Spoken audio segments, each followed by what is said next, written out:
Bonjour à tous, bonjour à toutes et bienvenue dans ce nouvel épisode du podcast Bébé et Confidence. Je suis Manon, je suis la créatrice de ce podcast, je suis coach en sommeil et doula. Et aujourd'hui, je vous propose un nouveau portrait, celui de Marine.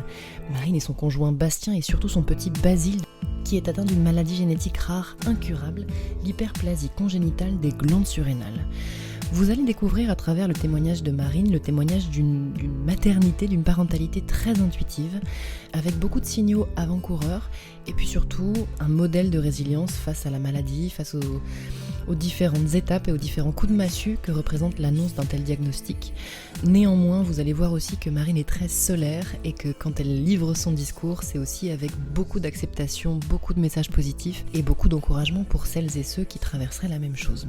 Donc je remercie encore Marine d'être venue à mon micro.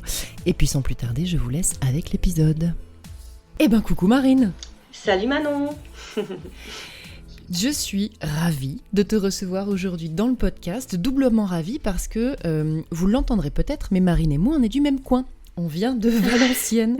Et moi qui ai tout à fait perdu mon accent, je dois dire que quand je discute avec quelqu'un qui l'a, pour le coup, ça revient un petit peu. Donc s'il y a des relanchetis dans cette interview, surtout, bienvenue, soyez... c'est comme à la maison. Aujourd'hui, du coup, on va raconter ton histoire, Marine, l'histoire de Bazou, ton petit loulou, qui a donc 18 mois. Il a eu 18 mois, bientôt 19, hein. 19 le 11 avril, donc ouais, ça arrive. Ah ouais. 18 mois et demi, on va dire, pour être précise. Donc on va raconter, comme on fait dans les portraits de ce podcast, on va raconter ton désir d'enfant, on va raconter comment ça s'est passé pour toi le fait de devenir maman, puis on va raconter surtout l'après, comment ton histoire à toi elle est particulière et à mon avis pleine de messages qui peuvent à la fois informer et probablement aussi pas mal décomplexer pas mal de parents. Donc déjà, tu connais le podcast, j'ai une question gimmick en début d'interview qui est si tu devais résumer ta parentalité en 3 mots, lesquels tu choisirais ? Bonheur, remise en question et compréhension de soi. Ah waouh, j'adore. On n'en dit pas plus, c'est un petit peu le teasing pour la suite, mais c'est à mon avis un super triptyque. Et du coup on attaque avec le vif du sujet. Depuis, on va remonter vraiment aux origines de ton désir d'enfant, donc d'aussi loin que tu t'en souviennes, quand est-ce que pour toi ça a commencé ? Est-ce que tu t'es projetée dans une maternité ? Si oui, quand ? À quel âge ? Comment ça s'est passé pour toi ? Alors moi, ça arrivait super tard, au point même que, étant plus jeune, je me voyais sans enfant.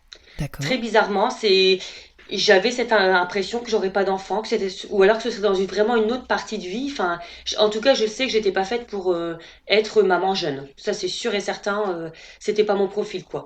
Et en fait, donc j'ai fait mes études. Je suis pas quelqu'un qui est forcément carriériste, mais je faisais pas mal de sport. Je voulais profiter de mes amis, de ma famille. Enfin voilà. Et en fait, le désir de grossesse est arrivé avec Bastien, mon compagnon avec qui je suis actuellement, qui est le père de Basile. Et donc c'est vraiment pour nous arrivé sur le tard, quoi. C'est vraiment et lui aussi, puisqu'en fait il avait 38 ans quand Basile est né. D'accord. Moi j'en avais 33 du coup. Okay. Et c'était très bien comme ça, quoi. On était en accord avec ça tous les deux. Ça arrivait au bon moment. On n'a pas voulu un enfant parce que la société veut qu'on ait un enfant, parce que chanter que après il allait être trop tard. C'était pas vrai, c'était pas ça du tout, quoi. C'était vraiment le vrai désir de materner, quoi. Ok, d'accord. Donc en fait, finalement, le désir d'enfant, il est venu déjà au sein d'un projet commun entre vous et c'est pas quelque chose que tu as projeté dans d'autres relations avant Bastien, c'est arrivé... Non, pas vraiment, ensemble. c'était pas concret, quoi. Non, c'est vraiment avec Bastien que... Ok. Et comment ça s'est passé pour vous, la transformation de l'idée de faire un bébé en mise en route du plan d'action, justement ? En fait, ça a été très naturel. Donc, pour la petite histoire, hein, puisque on est là pour parler de soi, vous allez tout savoir de ma vie. En fait, avec Bastien, quand on s'est rencontrés, Bastien était en période de burn-out au boulot. D'accord. Mais en fait, moi, je ne le connaissant pas par avant, je me disais, c'est quelqu'un qui est plutôt cool, tranquille. Il était en fait éteint, en fait, quelque part, mais moi, je m'en rendais pas compte. Je pensais que c'était sa nature. Et puis, au bout de 6 mois, je me suis dit, bon, là, il y a quelque chose qui va pas. Moi, j'avais l'impression d'être éteinte. Moi qui suis plutôt joviale, plutôt solaire, optimiste, etc. Je me disais, bon, là, il y a quelque chose qui va pas. Et c'est vrai que j'avais un très bon équilibre de vie déjà avant de connaître Bastien. Donc c'est vrai que je me disais, bon, je sentais que j'étais plus alignée, quoi. Donc en D'accord. fait, pour la petite histoire, on s'est séparés pendant 6 mois. Ok. On s'est séparés. Bastien fait un gros travail personnel. Il a, par rapport au, enfin, parce que beaucoup de remises en question existentielles par rapport à son travail, etc. Mhm. Et en fait, on s'est retrouvés comme au premier jour, en juin donc 2021. Mhm. Et en fait, ça a été comme le coup de foudre. Enfin voilà. Et là, l'idée d'avoir un enfant, elle s'est fait naturellement. Et on s'est dit, bah allez, 1 ou 2 mois après s'être retrouvés, puisqu'on se connaissait déjà très bien et que je pense qu'il y a un lien très très fort entre nous, enfin depuis le départ. Et en fait, c'était évident pour nous que on s'est pas vraiment posé la question. Je sais pas comment te dire, ça s'est fait naturellement. D'accord, ok, super. Et comment vous avez vécu l'annonce du coup de la grossesse qui arrivait? Alors, comment bah, très bien, très, très Ouais, bien. Alors, en fait, pour la petite info, en fait, moi, j'ai des kystes aux ovaires. d'accord. Donc, j'ai des ovaires polykystiques. Donc, lors du désir de grossesse, enfin, moi, je prends plus de pilule depuis 10 ans, hein, pour des raisons qu'on connaît, pour les effets des hormones sur l'organisme, etc. Donc, c'était un choix de ma part d'arrêter la pilule. Donc, on faisait attention, hein, je vous fais pas de dessin. Et Mhm. puis, quand on a décidé de plus faire gaffe, moi je n'avais pas de retour de règles vraiment franc, c'est-à-dire que c'était très irrégulier. Et de l'été 2021 jusque décembre, enfin novembre, je n'avais pas de règles. Donc tous les mois, il y avait un peu d'espoir, mais comme quoi l'intuition masculine, hein. Bastien me disait à chaque fois, non, je sens que là, t'es pas enceinte. Et effectivement, je n'étais pas enceinte. D'accord. Donc j'ai décidé, puisque j'ai une ouverture sur les médecines alternatives, de faire de l'acupuncture. Mhm. Donc en novembre, je vais voir un acupuncteur qui est dans le coin. Le lendemain, j'ai mes règles. Le mois d'après, je suis enceinte. Donc Ouah. incroyable. Donc ouais, non, c'est incroyable, formidable. Donc j'invite les auditrices à s'orienter vers d'autres choses si elles en ressentent le besoin et l'envie. Et donc en fait, j'ai annoncé à Bastien, je m'en souviendrai toute ma vie, comme toutes les femmes, je pense, qui nous écoutent. Mhm. Je fais mon petit test de grossesse, il était en train de déjeuner et je lui D'accord. annonce la nouvelle. Il est resté bloqué, mais très content. De toute façon, c'était pas enfin c'était une surprise dans le bon sens. C'était pas un bébé pas voulu. Enfin voilà, donc c'était non formidable. Franchement, on l'a très bien vécu, quoi. Ah, Et on n'a pas génial. attendu tant que ça pour l'annoncer aux mamies. Ouais. Au bout de 2 mois, on le disait, quoi. 1 mois et demi, 2 mois, on l'annonçait aux mamies, quoi, dans un premier temps. D'accord. Donc, annonce super. Génial. Et comment elle se passe cette grossesse alors? Alors, la grossesse se passe très bien. J'ai une grossesse Mhm. super. Franchement, j'aurais pu être enceinte encore 3 mois de plus, ça m'aurait pas dérangé. Non, mais c'est véridique, hein. Les gens me disaient, mais Marine, de dos, on aurait dit que j'étais pas enceinte. Je me retournais, c'était Kinder Surprise. Enfin, tu vois, c'était. Donc, non, vraiment, j'ai eu de la chance, j'ai été en forme. J'ai eu un petit peu, en début de grossesse, un petit peu, je peux même pas dire des nausées, mais un peu comme si t'as un peu trop mangé. T'es un tout petit peu vaseuse, mais bon, vraiment pas méchant. J'ai eu peut-être 3, 4 coups de fatigue sur la grossesse, mais et pourtant j'ai eu le Covid pendant ma grossesse, tu vois, j'ai eu 2 fois le Covid et Oh j'ai pas eu de, non. enfin voilà, j'ai su quand même tenir le coup, tout ça, et donc j'ai une belle grossesse. Je peux pas Ok. dire tout s'est bien D'accord. passé, quoi. Ok. Et après on était super heureux aussi. C'était un bébé qui était attendu. Enfin, on le voulait, donc je pense que ça joue aussi. Puis on a fait de l'autonomie. Tu sais, Ouais. on a été suivi par une sage-femme formée Super. en autonomie. Donc très très vite, on était en lien avec Basile. On lui parlait, on faisait des choses. Il y a vraiment eu une grossesse à Ouais. trois, quoi. Avec Bastien, j'étais pas toute seule, quoi, tu Oh, vois. Donc super. Super. voilà. Donc, sur le plan physiologique, pas de soucis, pas de. Voilà, rien à signaler. Non, au départ, non, rien à signaler. Alors bon, puisqu'on va aborder le sujet par la suite, Bazou a une maladie Ouais. génétique rare, incurable avec un traitement à vie, ce qu'on appelle une hyperplasie congénitale des glandes surrénales. On appelle ça une Ouais. HCS. Donc c'est une maladie qui génétique, mais qui entraîne un dérèglement hormonal. Pourquoi? Parce qu'en fait, les glandes surrénales, qui sont des glandes qui ressemblent à Mhm. deux petites amandes qui sont sur les reins, fabriquent des hormones, notamment le cortisol Ouais. et l'aldostérone, qui sont deux hormones vitales, hein. C'est comme un diabétique en fait qui fabriquerait pas d'insuline, sauf que là, il s'agit de deux autres hormones. Donc on doit lui donner à vie. On doit substituer à cette carence tous les D'accord. jours. Donc ça, tu peux le savoir quand tu es enceinte, quand on a déjà eu un premier qui l'a, puisqu'il y a de la prévention qui est faite, etc. Il y a un dépistage du coup précoce.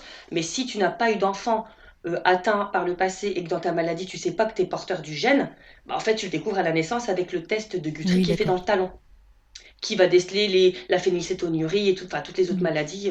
C'est le petit test où on vous dit, si on vous rappelle pas, pas de nouvelles, bonne nouvelle. Bah, nous, Ah on oui, nous a d'accord. rappelé, quoi.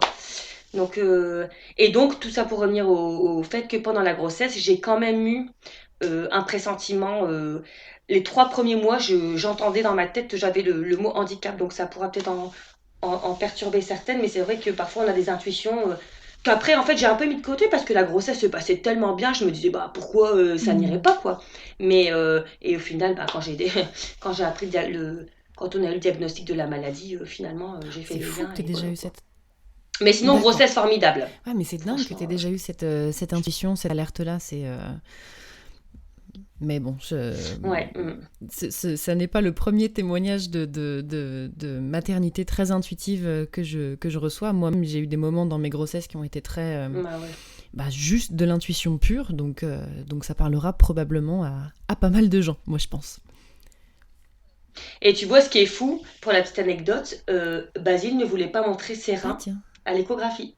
On avait toujours du mal à voir ses reins. Alors qu'on ne l'aurait pas ouais. forcément vu, mais symboliquement, on parle quand même de glandes surrénales, Ah, c'est il montrait drôle. pas ses reins. Elle les voyait furtivement, donc elle savait que c'était OK. Elle voulait même qu'on fasse une échographie Mhm. à la naissance, tu vois, du rein. Parce qu'elle le voyait furtivement quand elle était super Mhm. d'ailleurs, cette échographe. Mais il Mhm. voulait pas le montrer, Ok, quoi. ok. Ouais, Ah, c'est c'est fou. dingue. Et du coup, comment s'est passé l'accouchement pour vous? Alors, l'accouchement, donc j'avais fait un projet de naissance Mhm. qui a été, parce que je m'étais beaucoup renseignée, et puis j'aime bien tout ce qui est respect de la physiologie, tout ce qui est le plus naturel possible, Ouais, hein. Donc, moi, ce que je voulais, c'était accoucher sans péri. ouais. Alors, j'étais pas butée, c'est-à-dire que si vraiment ça avait été très douloureux, j'étais pas contre, mais j'aurais fait mon max pour pas en faire, quoi, hein. Ouais, Puis ok. me connaissant, je savais que j'allais pas en avoir. Mais voilà, j'étais pas non plus butée et je respecte toutes les femmes qui en veulent une. Enfin voilà. Ouais. Donc j'avais fait un projet de naissance avec accouchement sans péri, Ouais. clampage du cordon ombilical tardif, parce qu'on sait qu'en fait il y a encore tout ce qui est les éléments nutritifs qui sont dans le cordon encore quelques temps Ouais. après que l'expulsion de ton Bien petit sûr. bébé.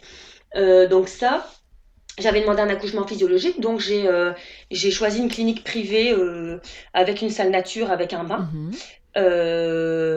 Donc tout ça, ça a été respecté, hein. Donc il y a quand même eu des choses qui ont été. C'est vrai que j'entends des témoignages d'autres dames d'autres mamans que tu Ouais. interviews où parfois il y a on entend. Moi pour le coup ça, pour le début de l'accouchement, je peux pas dire il y a pas eu de.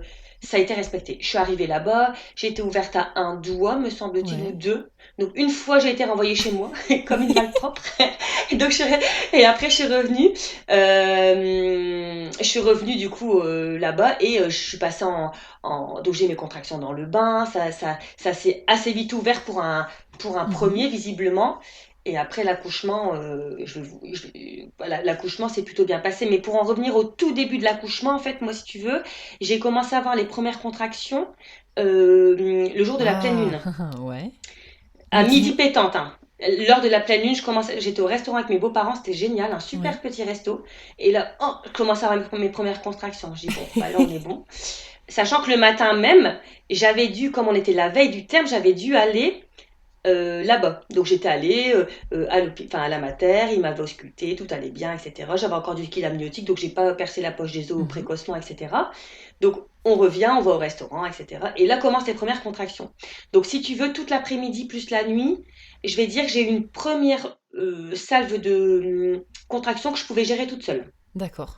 Donc j'ai su passer la nuit toute seule, j'ai dit ah bah c'est un repose-toi, j'aurai besoin de toi plus tard, va te coucher parce que Laisse-moi j'aurai besoin de tranquille. toi après. Et en fait le lendemain, non j'avais besoin de lui parce qu'en fait en autonomie, je sais pas si les dames qui nous écoutent le savent, mais on a des techniques qu'on appelle d'enveloppement Ouais. pour gérer les contractions à deux. Mais ça Oui. c'est Oui, génial. bien sûr. Et en fait, les deuxièmes contractions commencent à être plus douloureuses. Donc là, Bastien m'a aidé. Donc j'ai eu 48 heures de contractions. J'ai passé 2 nuits blanches, hein. 2 nuits blanches Waouh. en mangeant quasiment rien. Ah, ça a été une Oh. épreuve, hein. Bah, Alors tu m'étonnes.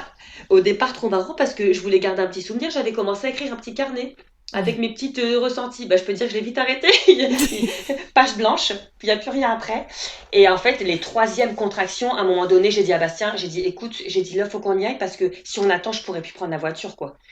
Et la Hmm. voiture, je l'ai vécue vraiment, pourtant je suis pas doudouille, hein, je l'ai vécue comme une torture. Ah J'étais à ouais? quatre pattes avec le traversin, j'ai eu l'impression j'avais l'impression d'être violentée, alors il faisait gaffe parce que Bastien il est très doux et tout, il faisait gaffe à la conduite, mais ça m'a paru une éternité.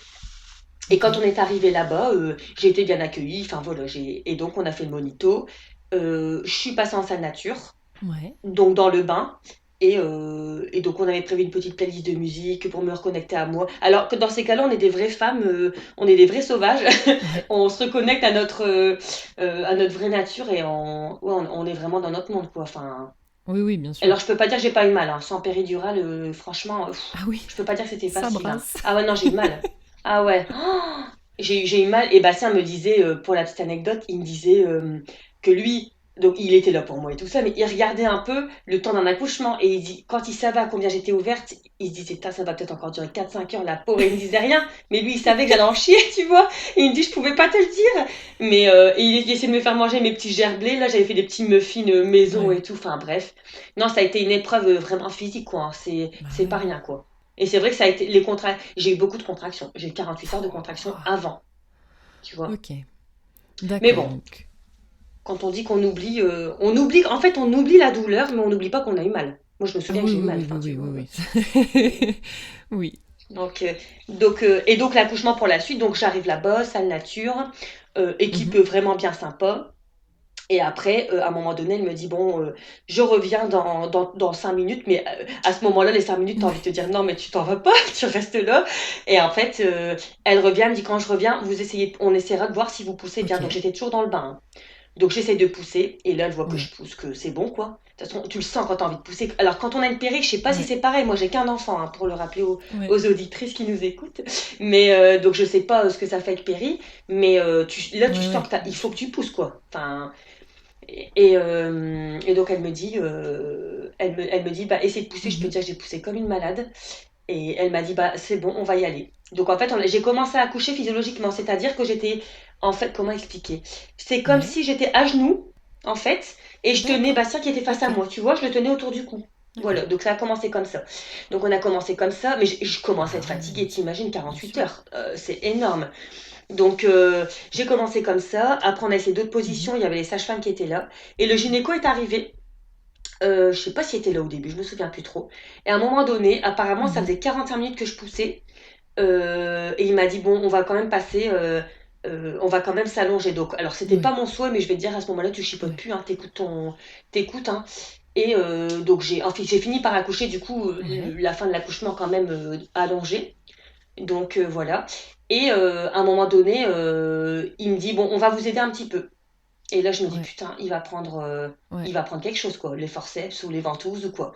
Sachant que Basile n'était pas en souffrance, c'est-à-dire que dans le monito, mais ça, je m'en suis rendu compte qu'après, ça, les femmes, je pense, qui nous écoutent, il y en a Mhm. qui ont dû vivre ça aussi. En fait, t'es dans l'instant, limite, je demandais pas mieux à l'instant T, c'est vrai, je vais pas mentir, mais je ne lui ai pas demandé et il m'a quand même dit, on va prendre les ventouses. Donc il a tiré Bazou aux ventouses 3 fois. Donc Bastien, qui a fait un semblant de malaise, du coup, il dit excusez-moi, je reviens tout de suite. Il est parti. Moi j'ai un petit muffin parce que lui était en hypo total.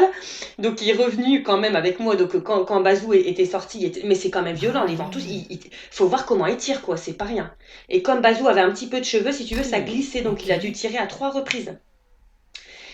Ouais, donc franchement, alors Dieu merci, moi j'ai pas eu de déchirure, j'ai eu des espèces de petites griffes, mais j'ai pas été recousue. Il y a eu la délivrance du placenta qui a été bien faite. Enfin, Ok. franchement, pour ça, tout était formidable. Et mais il a quand même tiré. Après coup, je me suis dit, il a tiré mon fils aux ventouses, alors que bah il y avait pas de souffrance Hmm. et que moi je demandais pas qu'on m'aide, quoi. Mais bon, Ouais, ouais. je Bien sûr. demandais pas mieux quand même, mais je l'ai pas demandé. Tu vois ce que je veux dire? Il y a quand même une nuance, quoi. Et c'est vrai que le lendemain, quand il est venu dans la chambre, le gynéco, je lui ai dit, écoutez, j'aimerais savoir pourquoi vous avez dû utiliser les instruments, Ouais. quoi. Je dis, Ouais, est-ce ouais. que je me culpabilisais pas, mais je voulais savoir, tu vois. Et il me dit, il était un peu mal placé et vous étiez fatigué. Bah oui, j'étais fatiguée, mais bon, j'aurais peut-être pu. Bon, bref, c'est tout, c'est fait, c'est que ça devait être comme ça. Mais après coup, bon, Peut-être que si on avait un deuxième enfant, je serais peut-être un peu plus, comment dire, un peu plus directive sur la suite Mhm. des événements. Cela dit, quand Bazou est sorti, je l'ai eu sur moi, peau à peau tout de suite, t'étais le bienvenu. Ils l'ont pris quand même un petit peu, mais pas tout de suite. Pour l'aspirer, c'est pareil, ça j'étais pas trop pour, mais bon. Et après Mhm. on était tout de suite, Bastien est parti avec lui, donc il n'y a jamais été tout seul. Et après il a été avec nous un peau à peau pendant, en fait on n'a jamais été séparés de lui quoi. T'étais le bienvenu, t'étais le bienvenu tout de Ok, suite. Cordon du coup qui a été super. coupé un peu plus tardivement que les accouchements standards, donc ça c'était super aussi. Ouais, Et génial, donc on est vraiment restés génial. ensemble dans la salle nature, en fait, ouais, pendant bien D'accord. 2 heures, quoi. Pendant bien 2 heures. Ouais, donc là c'était super, ouais. Donc dans l'ensemble, le projet de Mhm. naissance a été quand même très bien respecté. Ça avait été lu par l'équipe, on l'a su que ça avait été lu.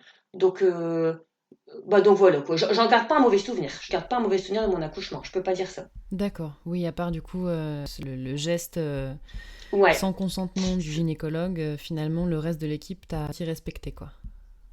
C'est ça. En fait, on a été respecté. Alors, on voit que, comme dans beaucoup de matières, je pense, bah, de toute façon, on sait ce qu'est le système de santé aujourd'hui, donc euh, pas du tout soutenu par la hiérarchie, Oui. baisse budgétaire, enfin tout ce qu'on connaît. Mais bon, c'est pas le débat du jour. Mais et puis malheureusement aussi, beaucoup de discours discordants sur Ah oui. l'allaitement. On a entendu tout et son Ok. contraire. Alors Dieu merci, moi je me dis, j'avais 33 ans, je suis dans le domaine de la santé, je m'y connais bien et je connais surtout beaucoup de gens autour de moi, notamment des femmes qui ont allaité, donc j'ai été très Mhm. soutenue, mais je comprends les femmes qui veulent allaiter, qui disent bah, j'allaite si je peux j'allaite, si je peux pas j'allaite pas, je comprends qu'il y en ait qui se découragent très vite parce que c'est Mhm. très dur, parce qu'on entend tout et son contraire, parce que j'ai été quand même assez surprise parce que la pédiatre qui passait dans les chambres, a très vite proposé de donner un supplément de lait, alors que moi, hors de question que mon fils prenne Mhm. un autre lait que le mien, surtout que j'avais du Ouais. lait en plus.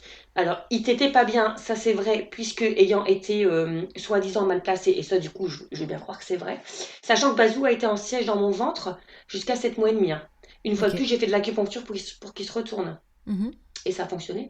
Donc il a été visiblement mal placé une bonne partie de la grossesse, donc ça a pu faire qu'au niveau de la mâchoire, il y avait un petit décalage. Donc nous, ce qu'on a fait, c'est on a tout fait pour qu'un ostéo passe à la mater, ce qui n'est pas fait, ce qui devrait être fait pour tous les enfants en réalité. Et véridique, à la fin de sa séance, Bazou pouvait téter. Ah ouais. Non mais incroyable Manon, je te jure, c'était... Sauf que avec sa maladie, puisque ça c'est un autre effet, avec sa maladie et la baisse de cortisol qui du coup arrivait petit à petit, puisqu'en fait quand l'enfant naît au départ, il a encore imprégné de tes hormones. Mais oui. Mais ça baisse au fur et à mesure des jours de vie. Donc en Mhm. fait, comme il a baissé, son cortisol baissé, il commençait à être un peu apathique, enfin voilà. Et du coup, au moment où il pouvait de nouveau téter, puisque l'ostéo était passé, bah, il n'arrivait plus à téter parce qu'il avait plus de force. Donc j'ai dû D'accord. mettre un faux sein, mon téton sortait pas bien, enfin ça a été tout un truc. J'aurais pu baisser les bras, je vais dire 10 fois quoi, hein. Mais j'ai été D'accord. soutenue et puis j'avais une volonté de faire quoi, enfin voilà. Mais je soutiens et je comprends ces femmes qui malheureusement n'ont pas eu cette chance d'avoir peut-être été accompagnées par des amis, enfin voilà, ou même le Ouais. conjoint, ou Ok. je trouve que c'est dommage quoi. Mais bon voilà. Donc voilà pour les Ouais. suites, juste l'accouchement bien, l'équipe bien en tant qu'humainement, toutes les personnes qu'on a vues étaient super, mais discours discordant et pédiatre qui auraient vite banni les maternelles quoi. Donc un peu D'accord. limite à ce niveau-là quoi, je trouve, hein. D'accord. Ok. Voilà. C'était à Monaco? Non, c'était à la clinique du parc à Saint-Saulve, clinique privée, qui nous a coûté en Ah. plus bon, je vais pas te le dire, mais voilà, qui nous a coûté, voilà, Bastien qui dormait dans la chambre, les repas qui coûtent 12 euros le repas, je suis arrivée à la fin, tu sors, t'es contente, tu sors avec ton enfant, t'as la petite douloureuse, mais bon, c'est tout, après, bon, c'était comme ça. Et j'ai bénéficié de la salle nature, donc j'étais satisfaite en sortant, tu vois, j'étais pas déçue, voilà, j'avais mon Ouais. petit, l'accouchement s'était quand même bien passé, je peux pas dire le contraire, hein, quand j'entends des Ouais. accouchements autres, moi Ouais. l'accouchement en lui-même, j'ai eu aucun problème, quoi. D'accord. Ouais, Donc pour j'ai ceux bien qui vécu mon connaissent pas, accouchement. je précise que Monaco, c'est la maternité de Valenciennes et c'est donc la maternité où je suis née. C'est pour ça que Ah je pose ouais, la question. excellent, moi. Ok. Et du coup, quand est-ce que vous prenez conscience qu'il y a un problème du coup chez Basile? Dès la maternité ou vous êtes Ouais, en rentré à la fait, maison d'abord? alors ça c'est fou. En te le disant, ça va me faire une émotion. Tu vois, j'ai un peu envie de pleurer. En fait, à la mater, ah non, parce que si tu veux, on l'avait senti avec Bastien. De toute façon, avec Bastien, on est très intuitifs tous les deux. Ouais. On est très connectés l'un à l'autre et bah Bazou déjà dès le départ. Et si tu veux, à la mater, on sentait qu'il y avait un truc qui allait pas. La Hmm. première nuit, Manon, il a fait sa nuit. Alors ça c'est pareil, on dit c'est normal que notre fils ait dormi toute la nuit. Alors Hmm. on en entend des qui nous disent oui, il faut laisser un enfant, on le réveille pas. Donc d'accord, donc ça prend son sens, hein, un enfant on le réveille pas, ok. Deuxième discours, quoi, il a dormi toute la nuit mais il fallait le réveiller. D'accord, bon bah donc toi tu sais pas trop. Pour le Bah coup, t'as oui. beau avoir 33 et 35, 39 ans, c'est ton premier enfant, bon, tous les discours sont possibles et en fait possibles, légitimes quoi, enfin. Bah oui. Et en fait, je me souviendrai toujours, à un moment donné, je descends pour téléphoner à mon meilleur ami et je remonte et je trouve Bastien à moitié en train de pleurer. Il était en train de faire un petit soin énergétique parce qu'on est formé à tout ça avec Bastien. Mhm. Et il sentait que ça n'allait pas. Et Basile nous a regardés. Je te jure, Manon, comme s'il nous disait aidez-moi, quoi. Ça a Ah été, tu ouais. vois, ah ouais, non, ça, en te le disant, ça me. Et donc on sentait qu'il y avait quelque... Mais si tu veux, comme il était limite au niveau des taux de la jaunisse, en fait nous on s'est dit, bah c'est bon, en fait il a la jaunisse, ça va passer. On pensait que c'était ça, mais ma famille après coup, qui sont, du coup, ma famille qui est venue nous voir, nous a bien dit, Marine, on voyait que le petit ça n'allait pas. Ouais. Mais comme on a tous pensé que c'était la jaunisse, bah c'est tout. Mais tu sais, on est resté une journée de plus à la mater quand même parce qu'il grossissait pas bien. Forcément, Hmm. il t'était pas bien au départ non plus. Donc je Ouais. devais tirer mon colostrum au goutte à goutte. Enfin bref, bon, ça passons. Mais il était un peu léthargique, tu vois. Et quand je Mhm. revois les photos, mais je me dis, mais c'est évident. Mais donc, il reprend un peu de poids, il commence à téter, on nous laisse quand même sortir. Mhm. L'allaitement se met en place, il y a une sage-femme qui passe à la maison, donc ça, tout était bien organisé, donc super. Et en fait, c'était un... Attends, à quel jour on nous appelle? Un mardi. Le mardi, c'est ça. On était rentré le vendredi. Mhm. J'avais accouché le dimanche. On était resté jusqu'au vendredi. Donc tu vois, on est resté Hmm. un peu plus que la norme. Mhm. L'hôpital Jeanne de Flandre, donc pour les dames qui nous écoutent, Jeanne de Flandre, c'est l'hôpital, c'est un centre de référence en pédiatrie à Lille, donc une Mhm. grande ville dans le nord. L'hôpital nous appelle, moi je réponds pas, hein, je suis avec Bazou, il me Hmm. laisse un message vocal en disant bonjour madame, Jeanne de Flandre, veuillez nous rappeler. Je dis ah bah tiens, ça c'est très mauvais ça, je dis il nous appelle Hmm. pas pour nous dire bonjour, hein. Ouais. Non mais bon, donc je rappelle, et là elle me dit écoutez, il y a un taux qui est pas bon, donc moi c'est une maladie que je ne connaissais pas. Mhm. Donc étant dans le médical, tout de suite je regarde, bah, je comprends tout de suite de quoi il s'agit, hein, Hmm. forcément. Je les rappelle, donc je me souviendrai, je m'en souviendrai, bah, comme j'étais sur ma table du salon, Bastien en face avec Bazou, et il me dit, t'inquiète, ça va aller. Je dis non, je l'appelle My Love, hein, c'est un peu kitsch, mais on s'appelle My Love. Je dis non, My Love, ça va pas. Je dis ça va pas aller. Je dis il y a quelque chose. Elle me Hmm. rappelle, elle me dit, écoutez, on suspecte une hyperplasie. Alors elle dit, ça peut être un faux positif, mais on va vous hospitaliser d'urgence. Bah, je dis quand ça? Elle me dit aujourd'hui. Elle dit, je vous rappelle, on va vous trouver une place, je vous rappelle. Donc bah là, le ciel te tombe sur la tête, hein, tu comprends Bah pas ce qui oui. t'arrive. T'es chez toi tranquille avec ton bébé, ça se passe plutôt bien, et en fait, bah, on t'annonce ça. Ok. Donc, elle me rappelle, une heure après. Elle me dit préparez vos affaires, de toute façon vous allez venir, c'est sûr. Donc, elle me dit écoutez, en fait, si tu veux, à Jeanne de Flandre, tu as trois services. Tu as Mhm. le service arc-en-ciel où ça, c'est un peu la convalescence, donc c'est un peu en fin de séjour, quoi. Tu as les bébés Ouais. prémum et qui ont été prémum et qui vont mieux, donc qui sont là sans leurs parents, mais qui sont soignés par des puéricultrices, mais qui vont plutôt bien.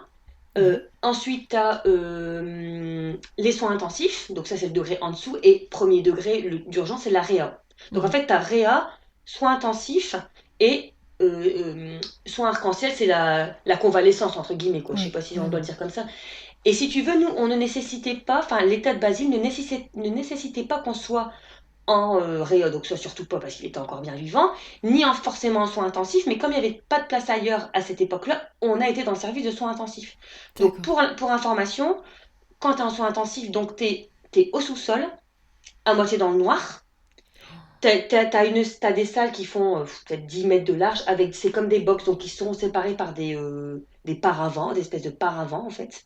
Ouais. Et donc nous on est arrivé là donc en urgence, le petit prise de sang directe, prise de sang cathéter, pas cathéter, mince, si cathéter, Mhm. cathéter. Donc, enfin, du coup, en te le disant, j'ai des flashs. Oh, je risque de mal dormir cette nuit, hein, Manon, à cause de tout ça. Mais c'est pas grave, je ne t'en veux pas. Désolée. Non, c'est rien. De toute façon, on a bien travaillé sur toutes les blessures et les peurs qu'on a eues, donc t'inquiète. Hmm. Mais de toute façon, c'est des épreuves de vie, on en a tous, hein. Oui, c'est vrai. Mais et du coup, donc en fait, t'es un peu sidéré. En fait, t'es sidéré. T'es choqué, Hmm. t'es sidéré, tu comprends pas trop. Donc on n'avait pas prévenu nos familles, hein. Forcément, on prévient pas nos familles tout de suite. On attendait de savoir. Donc Ouais. prise de sang. La première nuit, comme on est arrivé tard, normalement les conjoints ne peuvent pas être là parce que tu n'as pas de lit en fait. Tu as une espèce de box à côté avec un lit de camp, mais tu peux. En fait, les parents sont pas là, les enfants sont tout seuls, mais ça aussi c'est horrible. Alors je ne juge pas les parents si tu as d'autres enfants et tout ça, mais enfin, c'est horrible de toute façon. Et alors quelque part tu te dis, bah ça va, tu relativises, tu te dis, bah nous il est pas en train de mourir, il n'y a pas une leucémie, il n'y a pas une méningite, il y a pas. Hmm. Mais d'un côté tu vis quand même un truc horrible, donc en fait t'es un peu entre deux eaux. Hmm. tu te, tu te dis, bon, j'ai quand même de la chance, c'est pas si grave que ça, mais d'un côté, tu te dis, putain, il a quand même une maladie génétique rare, incurable. Enfin, tu vois. Bah ouais, bien sûr, c'est très Donc, anxiogène. et donc, en fait, première nuit, Bastien a pu rester, donc ça, c'était cool. Deuxième nuit, ils n'ont pas cherché à comprendre, Bastien ne pouvait pas être là.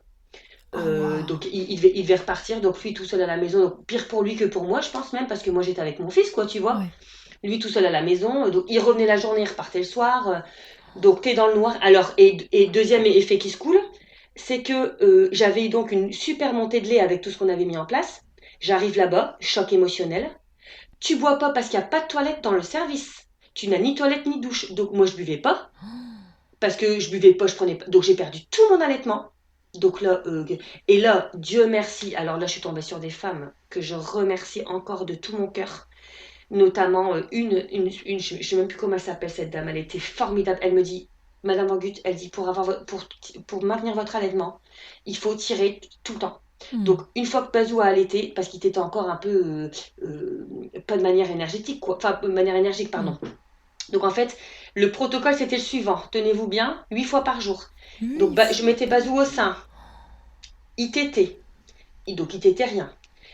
Après la tétée, je tirais mon lait. Le lait que j'obtenais, qui au départ était ridicule, j'obtenais peut-être en 20 minutes 20 millilitres, tu vois, c'était. Je me disais, allez, on va y arriver. Mais en fait, tu y crois, mais des fois, tu dis, mais ça va jamais revenir. Hmm. Donc, je buvais. Donc, je faisais ça. Donc, il prenait mon lait. Je tirais mon lait après, qu'elle mettait du coup au frais. La tétée d'après, donc, qui arrivait, tu sais, quand ils sont tout petits, hein, 1 heure et demie après, c'est reparti. Donc, j'avais 1 heure de répit. 1 heure après, on remettait Bazou au sein avec ce qu'on appelle un DAL, c'est un Oui. dispositif d'allaitement. Donc la petite pipette trempée dans mon lait à moi, donc on devait lui mettre dans sa bouche, donc on devait le coincer dans sa comisse, donc une galère pas possible. Donc il tétait en tirant mon lait et rebelote, je retirais mon lait, on remet. Et ça, je l'ai fait pendant un mois. Sachant qu'entre deux, comme mon lait n'était pas suffisant et qu'à un moment donné, il grossissait pas bien, on lui mettait en. Mince, je perds mes mots, par le nez. Ben enfin. En sonde, Oui. par le nez, on lui mettait directement le lait de dames qui donnaient leur lait au lactarium en Ouais, fait. Et ouais. je remercie aussi que je me dis, ces dames, je les connais pas. Je les remercie du fond de mon cœur, mais je me dis, toutes les dames qui donnent leur lait, Ouais, mais quelle chance on a! bien Quelle sûr. chance on a! Grâce à ça, mon fils a pu ne jamais prendre de lait artificiel, quoi, tu vois. Hmm.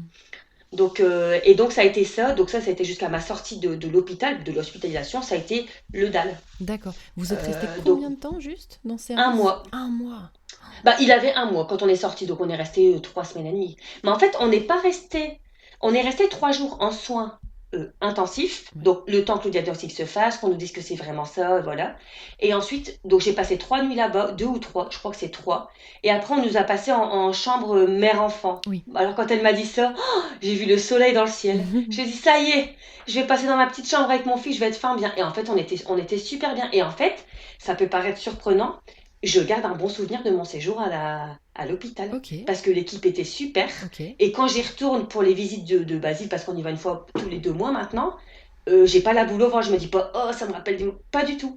J'ai été avec des femmes formidables et j'ai su me créer un espace cocooning dans cet hôpital. Alors c'est un peu, en plus c'est un peu délabré, tu vois, c'est un peu, c'est pas l'hôtel, Ah hein, tu oui, non, vois. Jeanne de Flandre, oui. Mais je me sentais, je sais pas, sécurisée, je sais pas t'expliquer. Je peux pas dire que, même quand tu vois, quand j'y repense, j'ai limite le sourire, quoi, tu Ouais. vois. Alors après, effectivement, on t'annonce que ton fils, bah oui, parce que ça c'est pareil, on t'annonce que ton fils prendra un traitement jour et nuit, Mhm. 8 prises de traitement, qu'il aura un traitement à vie. Alors moi, pour la petite info, je suis anti-médoc. Donc je fais de la naturopathie dans mon travail, je fais de la phyto, je fais de l'aroma, je fais de la médecine fonctionnelle. Mhm. Donc le Doliprane en prévention, moi c'est pas du tout mon, Mhm. voilà, j'en ai même pas un chez moi, tu vois. D'accord. Mais donc leçon de vie, hein. La vie m'a dit, Marine, voilà ce que peuvent quand même faire des traitements, et j'en suis consciente, hein, pour des maladies Ouais. comme ça, évidemment que c'est indispensable. Mais On m'a dit, bah voilà, on te donne un fils qui aura un traitement à prendre à vie. Donc, faut accuser le coup, vu notre philosophie de vie et de notre point de vue de la bien santé, tu sûr. vois.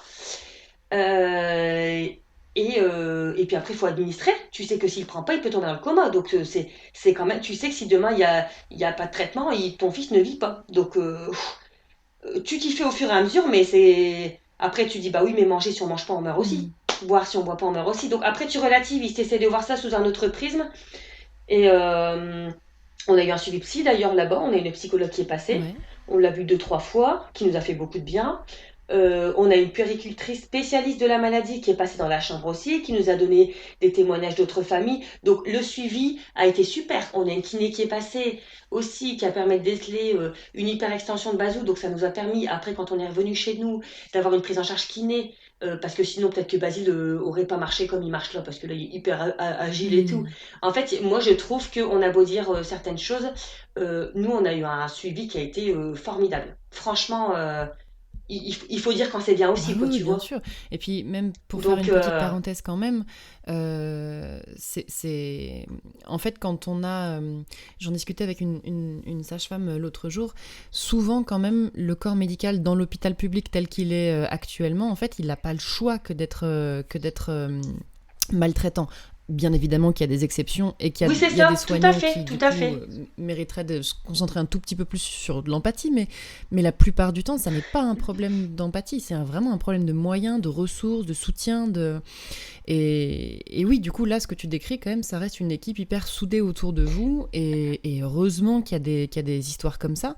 Et pour traverser ce que vous avez traversé, ça donne de l'espoir, quoi, moi, je trouve. Et puis tu sais, je leur posais beaucoup de questions parce que bah, je m'intéressais à elles, puis j'ai vécu quand même 3 semaines avec elles, Oui, c'est oui, pas bien rien, sûr. hein. Et je leur demandais, je leur disais, est-ce que vous vous sentez un peu surmené dans votre service? Est-ce que... Et en fait non, parce que elles, il y avait des lits qui avaient été fermés, mais pas parce que manque de personnel ou quoi, mais c'était comme ça, ça convenait à l'époque, hein, c'était il y a 2 ans, hein, donc c'est plus le cas maintenant. Hmm. Et elles me disaient en fait, elles étaient une pour 3 bébés, je crois. Ou D'accord, 4. Enfin, en tout cas, c'était très confortable pour elles. d'accord. Elles étaient toutes très heureuses de leur travail, les bonnes conditions. Tu voyais, et un truc qui nous avait aussi impressionné, mais en bien, les transmissions. Si tu veux, Ah, à l'hôpital, elles sont beaucoup hein, dans le service. Tu as des transmissions qui durent une demi-heure entre l'équipe du matin, de l'après-midi, de nuit, oui. etc. Et en fait, à chaque fois qu'on en avait une nouvelle qui arrivait, elles connaissaient toute notre histoire. Elle Oh là savait là. tout. Alors vous avez accouché là, votre fils a ça, il a ça comme traitement, vous voulez absolument allaiter, on va vous aider. Ah, nan, nan. Donc ma collègue m'a dit qu'elle savait tout ce qui s'était passé dans la nuit, c'était incroyable. Et en Hmm. ce sens, je pense que c'est ça aussi qui a redoré un peu enfin mon séjour, enfin comment dire, pas enjoyer mon séjour, mais qui a qui m'a aidé à passer un bon séjour là-bas. C'était ça Ouais. aussi. Oui, de voir Plus que ça fonctionnait bien en équipe, quoi, qu'il n'y avait pas de logistique. Vous qui avez du coup aussi vécu quand même, mine de rien, des suites directes de couches avec typiquement la pédiatre dont tu parlais, qui n'était pas très à l'écoute, etc. Ça, effectivement, il y a quelque chose de peut-être un peu guérisseur là-dedans, en fait, de voir à quel tout point à la fait. transmission se fait Ouais. bien et tout le monde est là au courant, t'as pas besoin de réexpliquer, ça doit être... Et puis vraiment, ce respect de... Parce que en fait, si tu veux, j'aurais pu sortir au bout de 2 semaines en réalité. Je ne suis pas sortie parce que ils grossissaient pas comme on voulait avec mon allaitement, mais elles ne m'ont pas une seule fois, je te jure Manon, elles m'ont Hmm. pas une seule fois dit, Madame, vous n'aimeriez pas tenter le biberon. Jamais elles ne m'ont dit ça. Elles Ah savaient que ouais. je voulais. Bah, je suis restée 2 semaines de plus et c'était Hmm. ok pour tout le monde. Et ça, je trouve, c'est un cadeau. Bah oui, c'est merveilleux Tu ça. vois, en te le disant, j'ai une émotion de gratitude. Je me Mhm. dis, c'est pas donné à tout le monde, tu vois. C'est sûr. Et je me dis, on a eu cette chance. On a eu cette chance. Et pourquoi aussi j'étais un peu butée pour l'allaitement, ça pour le coup, j'avoue que j'étais déterminée. Parce que, bah déjà, par mon métier, je connais les bienfaits sur la santé de l'enfant, évidemment, mais surtout que dans sa maladie, en fait, Bazou, enfin, le corps humain, quand tu es malade, ton corps humain sécrète du cortisol. Mhm. D'accord. C'est une défense en fait. Hein. Je vais pas faire le cours de physio, mais que je pourrais faire avec plaisir, mais que je ne ferai pas. Donc en fait, si tu veux, quand Bazou est malade, on est censé doubler sa dose de cortisol. Ouais, Mais en fait, le but, c'est qu'il tombe le moins malade possible, ouais, évidemment. bien sûr. Et l'allaitement maternel, on sait que ça porte ses... Voilà. Ouais. Et sachant que moi, pendant ma grossesse, j'avais fait aussi des choses sur ma flore intestinale. Enfin, j'ai fait pas mal de trucs sur moi avant, pendant, après la grossesse. Et Bazou connaît les petits compléments alimentaires de qualité pour un bébé. Depuis sa naissance, on ne croira peut-être pas, il a eu que 2 fois de la fièvre. Il a jamais été malade. Ah, waouh. Jamais. Il a pris 2 fois un demi-doliprane en suppo. D'accord. Donc, pour te dire, ce qui est quand même assez rare. Alors du coup, ça me posait question. Donc, quand j'ai vu l'endocrino, je dis, écoutez, il y a quelque chose qui m'interpelle quand même. Je dis, il est jamais malade. Alors, si, parfois, tu as des rhumes qui passent, mais je mets un peu d'huile essentielle à dose dilution bébé de Ravinsara d'eucalyptus. Mhm. Dans la journée, enfin, j'exagère, mais dans les 2 jours, t'as plus rien. Mais Ouais. on n'a jamais dû lui donner de traitement, tu vois. Et donc, à l'endocrino, qui est la médecin hein, qui est spécialiste des hormones, je lui Ouais. dis, est-ce que la dose de cortisone qu'on lui donne tous les jours, qui substitue à ce qu'il fabrique pas, est-ce que ça l'empêche de tomber malade? Mhm. Je me suis quand même. Elle me dit non, pas du tout. Elle dit c'est votre allaitement qui joue sur long. Et puis une prédisposition aussi certainement. Mais elle dit non, non, elle dit la cortisone qu'on donne à votre fils. Euh, si on donnait plus que ce qu'il faut, oui, mais là on lui donne ce qu'il fabrique pas, donc non. Ah bah D'accord. j'ai écouté, c'est un beau petit compliment que vous faites là. Donc, donc non, vraiment, pour en revenir aux suites de l'hospitalisation, donc on est resté un mois parce que bah, j'allaitais et je voulais garder cet allaitement. Et en fait, on a eu 2 journées de permission, comme on dit, à la maison pour tester avec les traitements, etc., qu'on devait lui donner parce que c'est une grosse responsabilité. Hein. Bah ouais. C'est des dosages spécifiques, faut pas te planter, quoi. Hein. Ouais. Et voilà, donc ça s'est bien passé. On est revenu là-bas et 2 jours après, on sortait, quoi. Donc attends, parce On- que du coup, dans ces 2 semaines, puis 2 semaines supplémentaires pour soutenir ton allaitement d'hospitalisation, qu'est-ce que tu comprends du fonctionnement de la maladie? Comment est-ce qu'on vous briefe? Comment est-ce que tu te sens de cette responsabilité, justement? Parce qu'on se parle quand même d'un premier bébé, c'est une grosse Ouais. responsabilité, peu importe le nombre de la fratrie. Mais voilà, tu te rappelles un petit peu de qui tu rencontres à ce moment-là? Comment on t'explique comment ça va se Oui, passer, etc. en fait, si tu veux, le diagnostic a été posé pas dans les 2 dernières semaines, ça a été posé dès les premiers. Je pense que le deuxième jour, on le savait déjà. Ouais. Donc en fait, tu as une endocrino qui passe, Mhm. qui nous dit, écoutez, au vu de tous les taux, c'est la maladie dont on vous a parlé, donc l'hyperplasie des glandes Ouais. surrénales. Elle dit, il n'y a pas vraiment de doute. Elle dit, par contre, on attend d'autres résultats parce que on peut avoir un déficit en cortisol et non pas en aldostérone, puisque c'est pas la même partie de la glande qui la fabrique. En fait, il y a des minéralocorticoïdes et des corticoïdes, enfin ça c'est un peu technique, mais en gros, dans cette maladie-là, tu as différentes formes de maladies. Tu as une forme classique, tu as une forme non classique, tu as une forme avec perte de sel et une forme sans perte de sel. Nous, je te le donne en mille, on a eu la Ah totale. Donc on a eu non. les 2 hormones manquantes et la perte de sel dans les urines. D'accord. Donc ce sont des enfants qui, quand il fait chaud, peuvent se déshydrater très vite. Quand ils sont malades, bah, peuvent décompenser, donc se retrouver aux urgences dans le coma. Tu vois, je suis sur un groupe Facebook avec d'autres mamans. Vaut mieux pas trop lire ce qui se passe, quoi, tu vois. Alors il y a un soutien énorme et tout, et c'est génial. J'ai rencontré notamment Laura, une maman aussi formidable qui a eu un enfant aussi avec une HCS avec qui on s'est lié d'amitié. Mhm. Mais des fois, tu as des parents qui te disent que là, tu en as une qui témoignait, elle dit c'est la première année où mon fils ne fait pas de coma. Il a 8 ans. Oh Tu là vois un là. peu le truc. Donc, mais en fait, nous, si tu veux, avec Bastien, de nature, moi, je suis quelqu'un de nerveuse, vous devez l'entendre. J'ai un débit assez rapide. Je suis nerveuse, je suis dynamique et tout, facilement enthousiaste et tout ça, mais je suis pas une anxieuse. Ok. C'est pas ma C'est nature, bien c'est ça. pas dans la nature de la famille. On n'est pas. Bastien est un peu plus anxieux, donc après, on a des profils différents et c'est pas mal ou bien, c'est comme ça. Donc, mais on a beaucoup de fois en la vie, on sait qu'on n'a pas été puni. Donc D'accord. quand tu me demandes quel a été l'accueil de la nouvelle, bon, t'es choquée, puisque en plus, c'est ce que me disait la psychologue. Elle dit, écoutez, elle dit, vous avez une grossesse formidable, vous accouchez, l'accouchement se passe bien, une semaine après, on vous dit que vous avez un enfant qui a une maladie génétique. Elle dit, c'est normal que vous soyez, faut accuser le coup, Bah quoi. ouais. Enfin, et quelque part, je suis pas mécontente de ne pas l'avoir su pendant la grossesse. D'accord. Parce que ma grossesse a tellement été super, je me dis ça ne peut être que bénéfice pour Basile qu'il n'ait pas eu d'énergie, de peur, d'inquiétude Hmm. in utero, tu D'accord. vois. Ouais, ouais. Et donc, de toute façon, ça n'aurait rien changé en plus, puisqu'on n'aurait rien pu changer pendant la grossesse. Mais Tu vois oui. ce que je veux Oui, dire? bien sûr. Donc, bon, ça n'aurait rien changé. Et donc, quand elle nous a annoncé la nouvelle, pour en revenir au départ, parce que je m'éparpille, elle nous annonce la nouvelle à J3, ouais, enfin J3 d'hospitalisation. Ensuite, prise de sang régulièrement quand même là-bas. Donc ça, c'est horrible. J'ai dû sortir tellement je ne pouvais plus. C'était horrible. Une prise de sang, ils prennent 10 tubes. Hein. Faut Oh. savoir que Basile a fait plus de prises de sang que nous tous dans notre vie. Hein. Enfin, sauf les personnes qui ont des pathologies et je leur envoie tout mon amour à ces personnes-là, mais c'est 10 à 14 tubes à chaque fois. Hein. Mm. Tu doses toutes les hormones. Oh oui. Donc, première prise de sang épouvantable à la mater, à l'hôpital. Ouais. J'ai dû sortir, donc je me dis, Marine, tu peux pas sortir, mais c'était pas possible. Donc après, on a beaucoup parlé à Bazou, hein, Mm. évidemment, bah mon cœur, t'es là. Donc on a toujours tout expliqué, toujours tout verbalisé, où on était, ce qui se passait. Euh, et donc, et pendant l'hospitalisation, donc après, pendant le mois, en fait, on a eu la visite de l'endocrino assez régulière, mais en fait, si tu veux, elle, donc là pour le coup, on en revient un peu, pas manque de tact, mais voilà, mais comme elle voit ça tous les jours, c'est devenu sa normalité, Ouais. tu vois? Ouais, ouais. Donc en fait, elle t'annonce, elle te redit, bah voilà, votre fils a ça, il y aura un traitement en vie, bah limite pour elle, il y a un traitement donc tout va bien. Alors oui, effectivement, on peut se dire on a de la chance, il y a un traitement. Ouais. Mais nous de notre côté, on se dit bah il y a quand même un traitement à vie. Mm. Enfin peut-être à vie, sauf si miracle de la vie, hein, moi je crois en tout, mais bon voilà. Mm.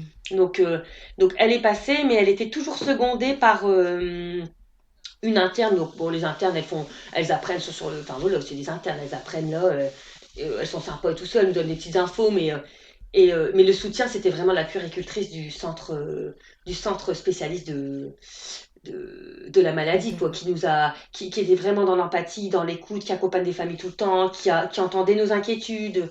Donc, je peux pas dire que ce soit l'endocrino qui a été d'un grand soutien, quoi. D'accord. Ok. Tu vois, c'est le médecin, enfin voilà, c'est le médecin, quoi. Par contre, les femmes autour, super. Mm. Ok. Et donc a été mis, donc on l'a accueilli comme on a pu, mais tu vois, bizarrement, je n'ai pas eu de colère. D'accord. J'en ai pas voulu ni à Dieu, ni à qui on veut, ni à la vie. Je me suis dit, bon, Marine, allez, on t'envoie une épreuve, encore une, et qu'est-ce que tu dois comprendre? Et Mm. en fait, le cheminement s'est fait, et j'ai compris pourquoi on nous envoyait cette maladie, et pourquoi mon fils venait travailler cette maladie dans cette vie, et j'ai pas de souci avec ça. Mm. Je me sens pas bannie, je me sens pas punie, c'est ok pour moi. Ce qui n'enlève pas des peurs, parfois de la tristesse et tout ça, attention, Bien hein. sûr. Je reste un être humain, hein. Mm. Mais pour l'instant, on n'a pas eu de. On a eu un gros stress, c'était quand? En octobre, on était en Bretagne chez mes beaux-parents. Et en fait, on était en train de faire des courses avec Bastien et ma belle-mère me dit Marine, enfin, elle nous envoie un message, elle dit Bazou a très chaud, il est en train de s'endormir sur moi, chose qui n'arrive Mm. jamais. Et là j'ai eu un coup de sang, hein. On est rentré direct, et là j'ai eu peur. D'accord. Là, j'ai eu peur, donc après, je connais le protocole, j'ai doublé le traitement, on a appelé l'hôpital pour ça. Elle nous a dit, bah, tout ce que vous avez fait, c'est super, c'est ce qu'il faut faire, sous surveillance. Et le lendemain, il était déjà retapé, donc ça Ouais. allait. Mais t'es pas franche quand il tombe malade, donc aussi, il peut tomber le moins malade possible. Mais je te dis, il est tombé que 2 fois malade, Ouais. donc. Ok. Mais heureusement, Mais parce quelle que. force, quelle foi, c'est Bah, forcément. c'est ce qu'elle nous disait là-bas. Ouais. C'est ce qu'elle nous. La psychologue, elle nous écoutait, limite, elle savait plus quoi dire. Tu vois, elle disait, ah bah oui. Mais elle nous a été utile quand même, parce qu'on a pu déposer nos Mais oui, ressentis, bien etc., tu sûr. vois. Mais c'est vrai qu'on s'aide déjà beaucoup nous-mêmes, ben, moi-même, Bastien lui-même, nous deux ensemble, nos familles aussi. Mm. Euh, et puis on se dit qu'on a de la chance d'avoir un enfant, quoi, tu vois. Oui, oui, oui. Et on culpabilise pas, on est porteurs sains tous les deux, on ne le savait pas. Par contre, en fait, la petite info, c'est que, en fait, Bastien et moi, on est porteurs sains du gène. D'accord. Si tu veux, on a 2 allèles de chaque gène et on en a un malade chacun. Donc, en fait, quand on a qu'un malade, bah, tu n'as rien. Mm. Donc, en fait, il y avait une chance sur 4, Ah là plutôt là. un risque, on va dire, que Bazou ait quelque chose. Tu te rends Aïe, compte? aïe, aïe. Et ça s'est fait, quoi. Et encore, il fallait qu'on se rende compte, Bastien et moi, parce il y a beaucoup de porteurs sains, mais c'est quand même, ça court pas les Ouais, rues. Donc, si tu crois pas au destin, moi j'y crois de toute façon. Donc, il n'y a pas de souci. Je me dis, bah, c'est que ça devait être comme ouais. ça. La probabilité qu'on se rencontre, qu'on soit porteurs sains tous les deux, et qu'en plus on donne nos 2 malades, bah, c'est que c'était, voilà, c'est tout, ça devait être comme ça. Et donc, les probas, c'est 1 sur 15 000, Oh là tu là. vois. Ah ouais, d'accord. Attends, 1 sur 15 000 ou 50 000? Tu vois, j'en oublie les chiffres. Tu vois, c'est que tout va bien, c'est que je commence à guérir de tout ça. Mais ouais, c'est pas, il y en a pas du tout, mais c'est quand même pas commun, quoi, tu Mm. vois. C'est quand même pas Ok. courant. Donc la nouvelle, on l'a accueillie, ouais, comme on a pu, on a fait, voilà. Et puis de toute façon, s'apitoyer sur son sort. je me dis quelle énergie on donne aux petits. Tu vois Oui, ce que oui, je oui, veux bien dire? sûr. Même si chacun réagit comme il doit réagir, hein, j'aurais pu aussi faire une dépression. Enfin, chaque personne réagit avec le terrain qu'elle a, avec son passé. Mais Enfin, oui. tu vois. Mais moi, je me sentais capable de relativiser, d'optimiser, et je me dis, ben, qu'est-ce que Basile doit comprendre enfin, qu'est-ce qu'on veut lui transmettre à travers Hmm. ça? C'est de se dire, bah, les épreuves de vie, on en a tous. C'est pas l'épreuve de vie qui est importante, c'est comment tu Mhm. la vois. Effectivement, on pourrait tous les matins se dire, oh mince, mon fils est malade, il peut mourir s'il n'y a pas de traitement. Bah non, on décide de dire qu'on a un fils qui est formidable, avec qui on passe des moments fabuleux, qu'on a de la chance d'avoir ce traitement qui le permet de vivre. Tu Bien vois ce que je sûr, veux dire? bien sûr. Oui, mais votre histoire à vous, en tout cas, c'est l'histoire d'une acceptation et d'une force et d'une résilience qui effectivement n'est pas accessible à tout le monde. Je dirais, c'est pas que tout le monde n'est pas capable, c'est que tout le monde n'y a Oui, pas ouais, accès pour plein de mm. raisons. Et du coup, c'est hyper Oui, c'est fort vrai, non, c'est clair. comme message tu vois, d'espoir et de transcender les épreuves, justement. On n'a pas tous cette possibilité-là, et du coup, c'est super beau. Donc, merci. Voilà, Mhm. mi-parcours. Bah, merci à toi Merci. pour ton retour. Ok, du coup, donc, après cette hospitalisation, vous rentrez à la maison. Comment se passe, du coup, la mise en route d'un quotidien avec cette maladie? Bah écoute, ça a été bah, très fatigant. Alors oui, il y a encore plein de Oui, péripéties, oui. hein. Oh, alors vous n'avez pas fini. Est-ce que les auditrices ont préparé leur popcorn? On va faire une petite pub. Non, non, je vais essayer de Dis-nous. synthétiser. Bah, le retour à la maison se passe plutôt bien. Je me souviens pas avoir eu d'angoisse ou quoi que ce soit, mais très fatigant. Pourquoi? Parce qu'en fait, si tu veux, on devait le réveiller la nuit là-bas pour lui donner son Ah traitement. ouais. Donc en fait, il, y avait, il dormait pas évidemment. Bah, c'est d'ailleurs comme ça qu'on s'est rencontrés avec Kelly, qui est quand même ta consoeur et ton Ah bah acolyte. oui, oui, bien Donc sûr. c'est grâce à ça qu'on s'est rencontrés. Mais en fait, il dormait pas la nuit et moi je devais continuer à tirer mon lait en fait. Donc je continuais à tirer mon lait. En fait, on est rentré à la maison encore avec le DAL, hein, le dispositif Ah d'allaitement. ouais. Ok. Parce que j'allais pas rester 3 mois là-bas, tu vois. Donc et puis elle savait qu'on avait la tête sur les épaules. Elle dit, on sait que vous allez gérer. Donc moi, je faisais passer une puéricultrice de la PMI à la maison pour prendre le poids, les mesures une fois Mhm. par semaine, me semble-t-il. On surveillait. D'ailleurs, il grossissait à vue d'œil à cause du traitement. Ça, on en parle après. Deuxième partie du Mhm. scénario. Mais le retour s'est bien passé, mais super fatigant parce que je tirais encore mon lait jour et nuit. On faisait encore le dalle, donc parfois il buvait pas assez. Donc si j'ai quand même eu des stress, tu vois, en te le redisant, je me souvenais même plus, tu Mhm. vois. Mais j'avais des stress de quand il buvait pas D'accord. suffisamment, Bah ouais, forcément, bien tu sûr. vois. Parce que je savais pas trop ce qu'il buvait, hein. Ça c'est un peu le stress des femmes. En fait, je pense que je n'aurais pas eu de stress avec un enfant entre guillemets standard, puisque je sais, j'ai confiance en la capacité de régulation de l'appétit, Mhm. etc. Mais nous, on avait vraiment cette peur qu'il grandisse pas bien avec la patho Bah et tout ouais. ça, tu vois. Donc, si, il y a eu du stress au départ. Du stress, beaucoup de fatigue. Euh, et puis Bastien a une grosse mission pour le boulot qui s'est calquée en novembre, sachant que nous on est revenu le 11 octobre à la Oh. maison. Donc alors que je n'étais pas seule, mais il y a eu, je me suis à un moment donné sentie un peu seule, alors que Bastien était présent, il travaillait à la maison. Enfin, tu vois, j'ai eu cette chance Mhm. aussi. J'étais pas une mère isolée où le conjoint doit repartir bosser, D'accord. tu vois. Donc mais pourtant il y a eu des moments où je me sentis très très fatiguée. Je me souviens d'une fois, j'étais dans ma salle de bain. J'avais le petit à côté, je me regardais dans la glace, on aurait dit un véritable zombie. Je me disais comment je fais pour tenir, je vais finir par tomber, je n'en pouvais Oh. plus, je n'en pouvais plus. Ah ouais, là, et j'ai eu un regain. En décembre, j'ai eu un regain, alors qu'il dormait pas mieux. En décembre, j'ai senti que ma vitalité revenait. Je sentais que je retrouvais ma joie de vivre, mon optimisme et tout ça. Je sentais que mes énergies revenaient, quoi. Tu vois, il y a quelque chose, il y a eu un switch. Ok. J'ai senti que Et tu l'expliques? non, non. Non. Non, parce qu'on dormait pas mieux, parce que non, je sais pas te dire. Peut-être que j'avais accusé le Ok. coup. Il m'a fallu 2 mois pour me remonter quand même. Parce que quand je vous dis, il y a 5 minutes que j'ai accusé le coup facilement, enfin facilement, on s'entend, hein. Je peux pas dire que je rigolais pas Oui. en annonçant la maladie, hein, pas du tout, hein. Mais Bah ouais. et puis j'ai eu d'autres épreuves entre deux, notamment un décès d'une amie proche. Enfin, j'ai eu d'autres trucs dont je vous ai parlé les détails, mais j'ai eu la loi des séries, hein. Mais Oh. ouais, j'ai mon restaurant qui a fait faillite et j'ai une amie qui s'est suicidée. Donc, tu vois, je veux pas faire glacer le sang des auditrices, mais j'ai eu la totale. En fait, j'ai eu la totale. J'ai eu des trucs de fou. Donc, j'ai mis 2 mois en fait à sortir un peu la tête de l'eau, mais j'étais quand même. Bah, je vais pas dire. Mais je pleurais pas, tu vois, j'étais pas là. En fait, j'étais un peu en mode automatique. Tu vois ce que je veux dire? Je Ouais. faisais ce que j'avais à faire, Ouais, quoi. ouais, complètement. Et en Ouais. décembre, j'ai commencé à aller mieux. J'ai repris le boulot, mais à petite dose, puisque je suis à mon compte, donc je faisais un peu ce que je voulais avec les patientes et tout. Donc j'ai repris en janvier.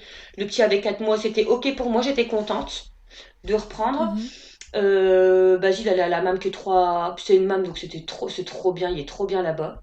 C'était que 3 jours Mhm. semaine, 9h-16h, donc c'était un bon équilibre pour commencer, quoi. Tu vois. D'accord. Mais donc le retour à la maison Ok. stressant, fatigant au départ, et ça a été de mieux en mieux au fur et à mesure. Et mais Ok. le truc qui nous a le stress de fond par contre qui a été là et vraiment latent et sous-jacent, c'est le traitement de Basile. Parce qu'en fait, si tu veux, quand j'ai été hospitalisée, Mhm. il y avait 2 endocrinos qui étaient présentes à ce moment-là. Parce que la Ouais. troisième était en arrêt maternité. Sauf que parmi Ouais. les 3, 2 seuls étaient spécialistes, à mon sens, de la maladie. L'autre était plutôt spécialiste des diabétiques. D'accord. Sauf que une des 3 n'étant pas là, elle a eu son petit bébé très bien pour elle. Enfin, on la voit maintenant, elle est super.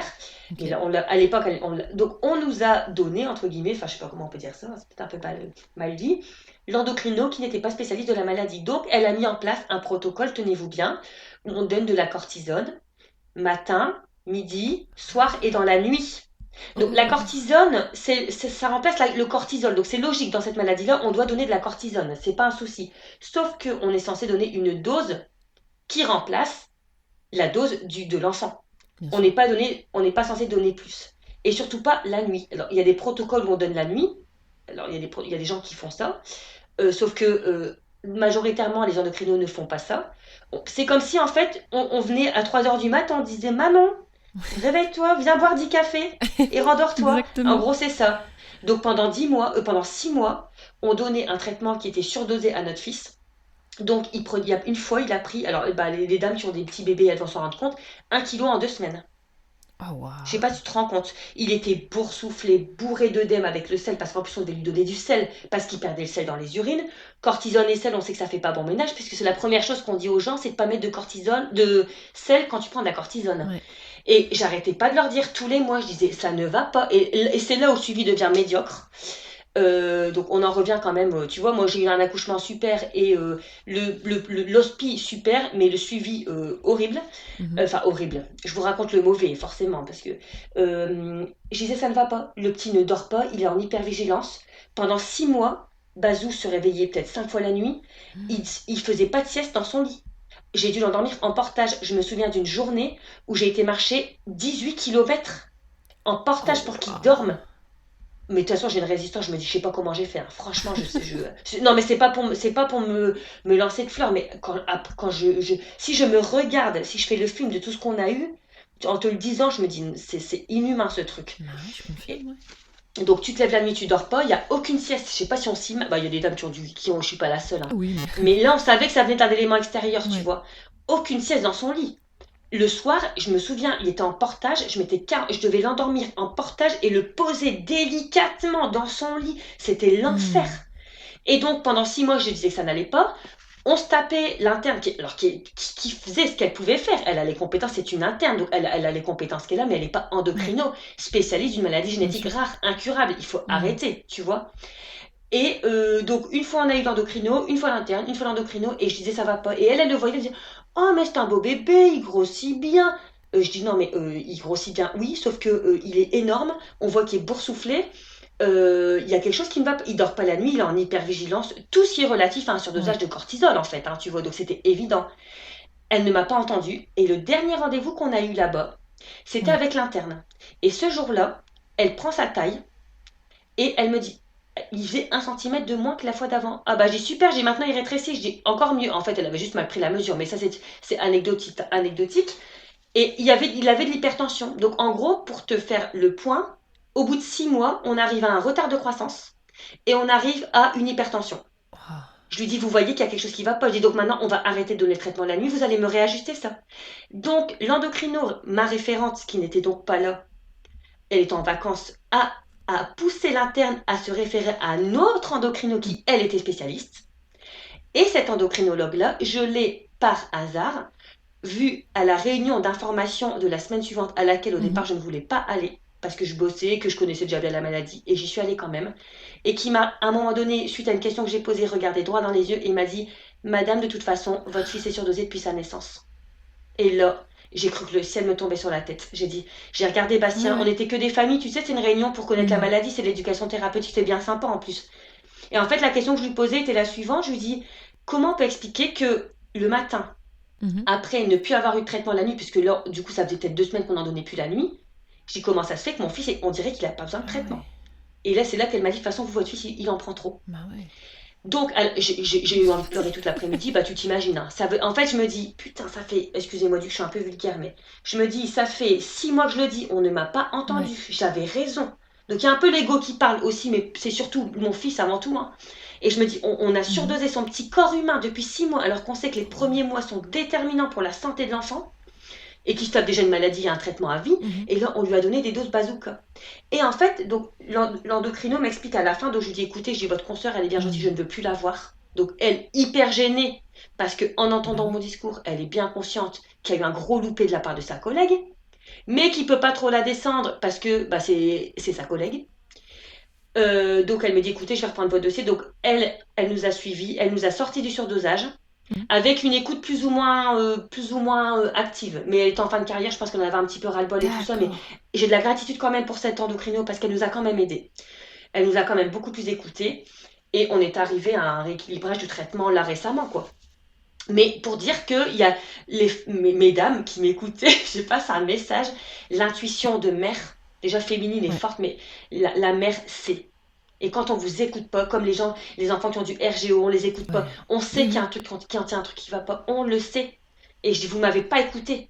Et donc l'endocrino qui m'a pas suivi, qui m'avait suivi à l'époque, je ne l'ai jamais revu, on n'a pas porté plainte, mais on aurait pu en réalité, hein, parce que c'est grave. Hein. Mhm. Alors, ce que nous a expliqué l'endocrino qu'on a eu après, c'est qu'en fait, si tu veux, dans cette maladie-là, quand un enfant naît à la naissance, il a les glandes Mhm. bourrées de cholestérol, parce que le cholestérol, c'est ce qui permet de fabriquer du cortisol. Ouais. Donc, à la naissance, l'enfant en a plein.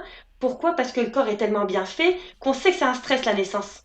Tu vois? Donc, le corps donne beaucoup de cholestérol à l'enfant pour que, à sa Ah naissance, il puisse ouais. fabriquer beaucoup de cortisol. Donc, on est obligé, nous, dans cette maladie-là, de faire fondre les glandes. Donc, la dose de cheval qui est donnée au tout début dans cette maladie, elle est normale. Mais tu dois réajuster tous les 15 jours pour un bébé.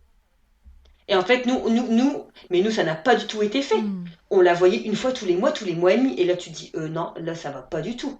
Donc voilà ce qui s'est passé. Donc, on est rentré à la maison déjà stress parce que tu rentres avec un traitement et tu vois qu'il y a un truc qui va pas, on t'écoute pas. Donc c'est seulement aux 6, 7 mois, même 8 mois de vie, je vais dire, qu'on a commencé à rebaisser le traitement. Et en fait, c'est au bout d'1 an de vie de Bazou que le traitement a été ajusté.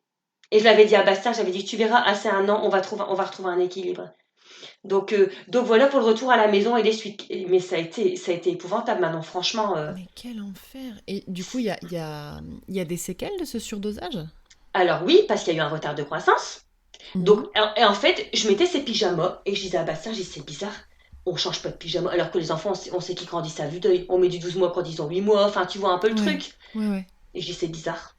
Et en fait, je dis, il grandit pas, Bazou, il grandit pas. Il était tout petit, bon, il restait trop mignon, du coup, on aimait bien. Non, je plaisante, mais on aurait, tu vois.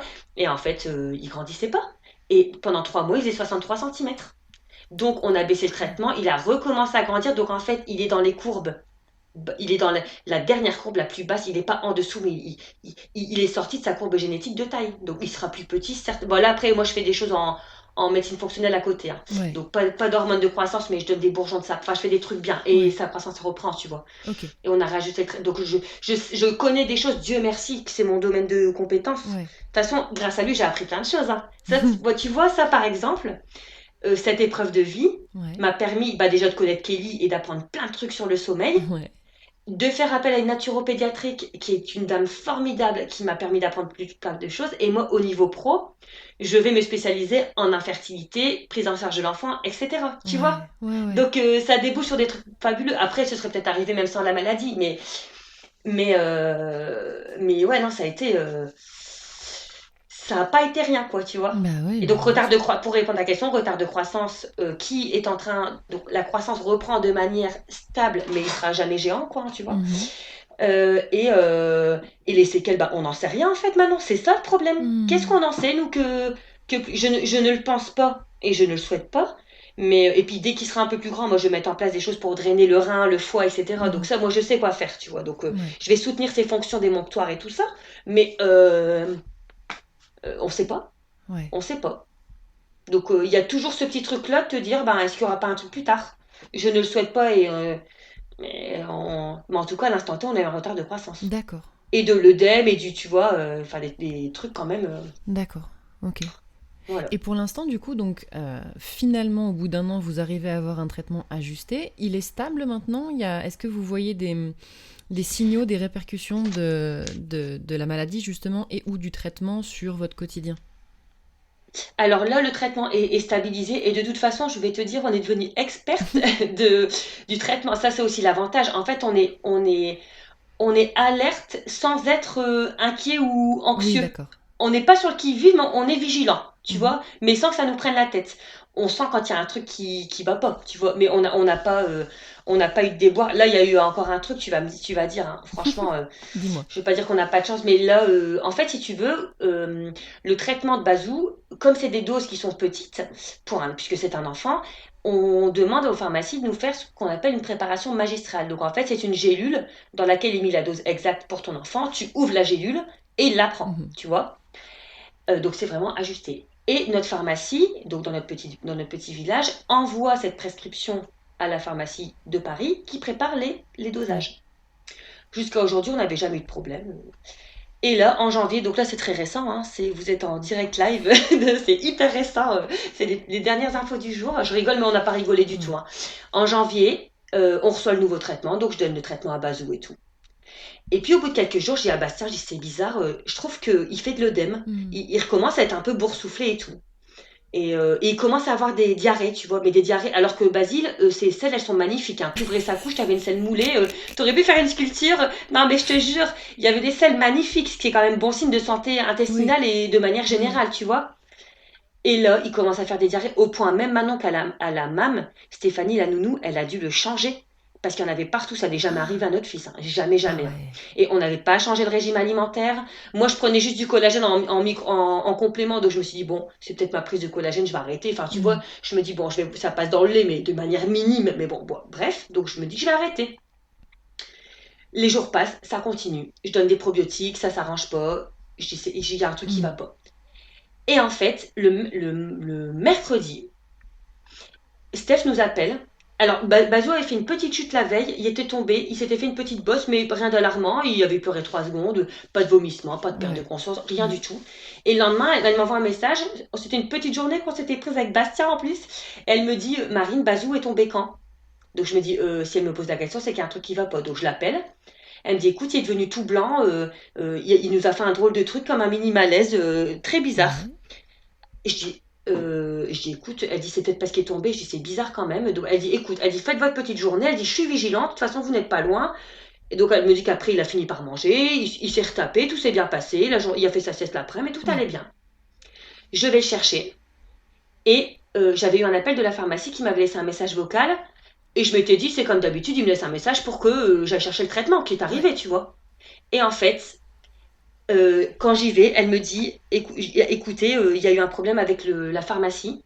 Il y a eu une erreur. Vous avez donné 10 fois le traitement de votre fils depuis 15 jours. En fait, ils avaient mis 250 microgrammes au lieu de 25 dans les gélules. Oh, Ouais, voilà. oh là là. Voilà. Donc là, une fois de plus, un coup de massue, complètement sidéré, envie de vomir. Je me dis, c'est pas possible. Quel signe on nous envoie de là-haut, l'univers, s'il vous plaît, 2 fois un surdosage, donc une fois par une endocrino, et là, ça recommence. Je me dis, donc elle, alors, encore, et une fois de plus, on nous a aidés malgré tout. Figure-toi que ma pharmacienne, c'est sa sœur qui est mon endocrino, Ah, la nouvelle endocrino. Donc elle a pu, donc la pharmacie de Paris a appelé ma pharmacienne a appelé sa sœur, qui n'avait jamais eu le cas, hein. Donc en fait elle savait sans savoir, ouais. tu vois. Elle dit écoutez, il faut faire une prise de sang demain en urgence, donc je suis sortie de là. Je voyais que Basile allait bien parce que lui c'est une force de la nature, tu n'aurais pas su le Ouais. dire, hein. On voyait, mais en fait, et le malaise qu'il avait fait la veille, bah c'était ça en fait, c'était pas du tout sa chute. Il était en train de faire des poussées de tension. Minou. Non, mais laisse Oh tomber. là là. Donc, il y avait un petit ventre tout gonflé, tu sais, il marchait comme ça avec son petit ventre tout gonflé, il disait rien, moi, mon petit Hmm. cœur. Donc le lendemain, rendez-vous en urgence à l'hôpital de Valenciennes. Une fois de plus, 14 tubes. Dieu merci, on tombe sur Valentine, qui est celle qui nous fait toujours les prises de sang, parce qu'il est pas facile à piquer, comme il est un peu costaud, Mm. tu vois. Donc, prise de sang, les résultats tombent, hein, forcément, tous les marqueurs au plafond, soit dans l'extrême haute, soit basse, donc qui prouve bien qu'il a été surdosé. Et donc moi je vais faire un courrier, hein. De toute façon là pour le coup on va pas en rester là. Je sais pas trop comment on va organiser le truc, mais oui, on peut pas laisser passer ça. Ils auraient pu tuer notre fils. Et encore j'ai eu le réflexe de ne plus lui donner le sel que je suis censée lui donner parce que je chantais Ouais, que fallait pas ouais. le faire. Ça se trouve je l'aurais tué, tu te rends compte? Mais quel enfer. Donc à un moment donné, et pourtant moi je suis très bienveillante, tu vois, je me dis, allez, je me dis Marine, la personne qui a préparé le traitement, ça se trouve, elle a eu un gros choc la veille, on sait pas, il lui est peut-être arrivé un sale truc, c'est peut-être la première erreur de sa vie, j'ai pas envie de l'incriminer Mm. non plus, tu vois, d'un côté je me dis l'erreur est humaine, Mm. tu vois ce Ouais. que je veux dire? Et d'un côté je me dis, oui l'erreur est humaine, il faut plus que ça se Bah, reproduise, pour d'autres enfants, tu bien vois. sûr. Et de toute façon, il y a plein d'erreurs qu'on ne sait pas. De toute façon, c'est sûr et certain. Donc, apparemment, ils ont revu leur process. Moi, terminé, hein, je fais mes dilutions moi-même. Je le fais bien mieux moi-même que voilà. Mais et du coup, on a encore eu ça. Donc ça, c'est pareil. Là, pour le coup, c'est une dose de cheval pendant 17 jours. Il a encore des Mais diarrhées à l'heure où je vous parle, hein. Donc je me dis, là, est-ce qu'il y aura pas de séquelles? J'en sais rien. oh là là. J'en sais rien. Donc je donne des probiotiques de haut de gamme une fois Ouais. de plus parce que je m'y connais. Je lui donne tout ce qu'il faut. Enfin voilà, on fait. Je lui donne des sels de souffle, enfin tout l'homéopathie, enfin des choses pour soutenir le corps. Mais tu te dis Bah encore une ouais. fois quoi, tu vois. Donc ça n'atteint, par contre ça n'atteint pas la croissance puisque c'est le deuxième traitement qu'on donne. D'accord. Mais je sais. Mais le foie en a pris un coup, les reins aussi parce que c'est une élimination principalement rénale. Ouais. Euh, Qu'est-ce que j'en sais que ça n'a pas atteint son rein, tu vois et là, à un moment donné, il faut qu'on ait une trace quelque part de tout ce qui s'est passé, tu vois. Je souhaite Bah pas qu'il ouais. arrive un truc, mais tu vois. Mais Donc, quel il faut enfer. quand même se méfier. Alors, moi, je suis pas de nature méfiante, hein, mais là, tu vois, il faut quand même tout vérifier, quoi. Bah ouais, bien sûr. Donc, évidemment que c'est pas un enfant, comment dire, t'as moins de légèreté, je pense, avec un enfant qui a une patho comme ça qu'avec un enfant qui a rien, quoi. Tu vois. Bah oui, oui, mais évidemment, ça reste une épée de Damoclès extrêmement, extrêmement lourde, Bah, quoi. c'est Même ça, bah, si c'est ça. là, t'arrives à avoir une normalité, un quotidien, etc., un événement comme ça, puis tu le vois pas venir, puis en plus, là, ce qui est encore plus trash, c'est que c'est dans la mesure où c'est de la pharmacologie, c'est toi qui donnes.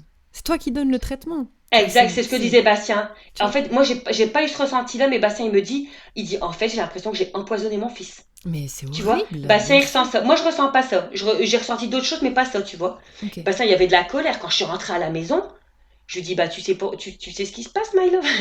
Là, je sais pourquoi il était boursouflé. Bah, je dis, le Mm. traitement a été, ils se sont trompés. Et il me dit, j'ai envie de hurler de colère. Mais tu Il m'étonnes. dit, c'est pas normal qu'en 2024, on envoie des gens sur la Lune et on se trompe dans un traitement. Tu vois, tu te dis, et il a raison, tu vois ce que je veux dire? Ouais, ouais, ouais, bien sûr. Donc tu vois, on a vécu des choses un peu, c'est peut-être différent des autres témoignages que toi, où c'est vraiment relatif à la maladie, quoi. Enfin, tu vois, c'est des trucs. Bah ouais, mais le but de ce podcast, c'est précisément de pouvoir raconter plein d'histoires particulières, tu vois, et ô combien éclairantes. La tienne et la vôtre, elle est fondamentale, quoi. Elle est fondamentale pour appeler à écouter son intuition, Ah, à, oh, tu si vois, c'est le message remettre qu'on en doit passer, question. c'est Ouais, clair. ouais, ouais, c'est fou. Et ben justement, tiens, est-ce que t'as un message, un auto-coaching ou un coaching, tu vois, un petit mot que tu voudrais laisser à des personnes qui se questionnent ou qui peut-être traversent justement un diagnostic compliqué d'une maladie, voilà. Est-ce qu'il y a quelque chose que toi t'as appris, outre le fait d'écouter son intuition? Bah Euh, alors vraiment, moi je pense que s'il permet déjà l'acceptation, ouais. c'est alors moi c'est une phrase que ma belle-sœur m'a dite et vraiment ça a résonné en moi, je pourrais me la tatouer. C'est vraiment la vie n'est pas contre nous, la vie est avec nous. Et ça c'est pour moi c'est une phrase, tu vois quand je te l'ai dit ça vibre en moi parce que des fois on peut avoir l'impression qu'on est maudit, que c'est encore sur nous que ça tombe, mais c'est pas ça.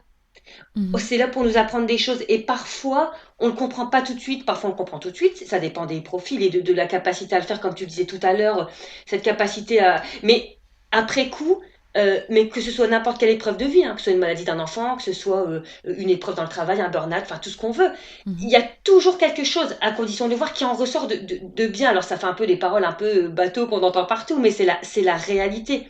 Et chacun va travailler ce qu'il a travaillé sur lui à travers l'épreuve de vie spécifique qu'on lui envoie. Tu vois ce que je veux dire? Hmm. Nous, il y a vraiment eu un lâcher-prise à avoir par rapport aux médicaments. Là, du coup, je parle encore de moi, mais moi, j'ai été vraiment, je vous dis, un Doliprane, je le prends même pas. Ouais. Et là, j'ai dû accepter de me dire, bah oui, Marine, ton fils aura un traitement à vie. C'est comme ça sauve ton Hmm. fils, donc arrête de faire tes chichis. Tu vois? Ouais. Après, je faisais pas de chichis hein, pour ça, mais tu vois ce que je veux dire? Oui. Peut-être un peu trop dans l'extrême par rapport à tout ça, c'est possible. Hmm. Et donc, quand on traverse une maladie à travers un enfant, de toute façon, c'est vrai que là, tu me demandes de faire passer un message, mais en général, les parents qui ont des enfants avec une pathologie, ils rebondissent. Et je dirais pas que c'est les parents les plus heureux, mais je pense qu'il y a un prisme de vue différent. Ouais. Tu vois ce que je veux dire? Ouais. Les parents qui ont des enfants trisomiques, les parents qui ont des enfants avec un handicap, ils savourent tous les petits bonheurs de la vie. Tu vois ce que je veux dire? Parce que Ouais. la vie prend son sens. La vie, c'est tellement précieux, la vie. On se croit tous immortels, on est des êtres humains, on croit qu'on va vivre jusqu'à... Non, on n'est pas immortel, tu vois. Et parfois, il faut des choses comme ça pour nous le rappeler, Hmm. tu vois.